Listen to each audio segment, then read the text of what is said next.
an HFF. There's 4 plow hitches that we offer, but this one's an HFF, so it comes with side plates, and then this is the actual hitch itself.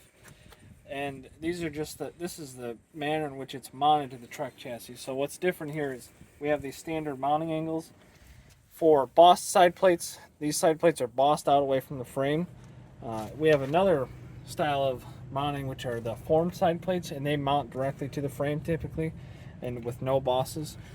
So the big change for like this chassis, the bossed out ones, this is an HV 607. It's a Setback International. Is these standard mounting angles, they come and it eliminates the welding. You no longer have to weld a top cap to the, it would fit against the side plate and you would weld it to the back of the hitch frame. So now you can mount this, bolt this straight up to the side plate, and then you would drill through this. This front face is undrilled. It allows you to move the hitch frame up, as needed.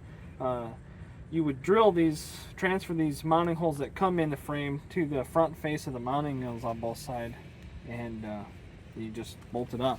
That's the main difference, and that doing so eliminates the requirements on a data sheet, like the frame rail width, because now these holes can kind of go in and out as required, and the height of it. So you can mount the height. Typically we're shooting for like 13 inches bottom of frame to ground, or bottom of the hitch frame to ground.